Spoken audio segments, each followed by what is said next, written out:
से चूज करूं तो मैं दोबारा पूछ रहा हूँ आपसे, क्या आप मुझसे शादी करेंगे?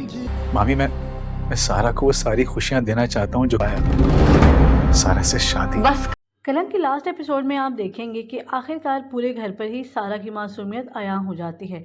सबको पता चल जाता है कि दुरिया का करैक्टर कैसा है। इसलिए जैसे ही सारा ऑफिस जाती है तो सर दानियाल उससे दोबारा से वही सवाल पूछते हैं, क्या वो उनसे शादी करेगी या नहीं।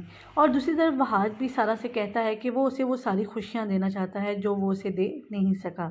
लेकिन अब ये देखना है कि सारा किसका इंतखाब करती है। दुरिया दोबारा से सारा को अपने जाल में फंसाने की कोशिश करती है। जब वहाज शाहरुख को तलाश करता हुआ उसके पास पहुंच जाता है तो दुरिया सारा से दोबारा मदद मांगती है। लेकिन सारा जो दुरिया का इरादा समझ चुकी होती है उससे कहती है कि बार बार तुम मुझे बेवकूफ़ नहीं बना सकती। दूसरी जानब वहाज वो यूएसबी हासिल करने में कामयाब हो जाता है और जैसे ही घर लेकर आता है तो सारा उसे टीवी पर ऑन कर देती है और उसमें दुरिया और शाहरुख की सारी तस्वीरें और वीडियोज़ होती हैं।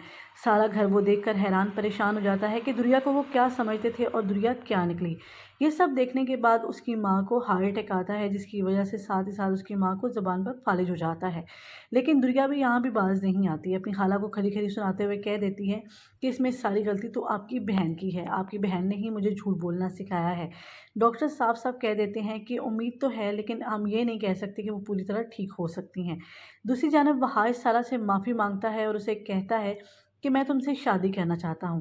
लेकिन सारा उसे साफ कह देती है कि आज मेरे पास भी दो ऑप्शन है, जिस तरह तुम्हारे पास दो ऑप्शन थे, मैं और दुरिया। लेकिन यहाँ पर सारा इंतखाब करेगी सर दानियाल का, क्योंकि सर दानियाल उससे सच्ची मोहब्बत करते हैं और सब कुछ जानने के बाद भी उसे अपनाने के लिए तैयार हो जाते हैं, उसकी मासूमियत पर यकीन करते हैं। इसलिए यहाँ पर सर दानियाल की फेवर में फ़ैसला देती है सारा और उन्हीं से शादी करती है और वहाज खाली हाथ रह जाता है और दुरिया को भी डिवोर्स दे देता है।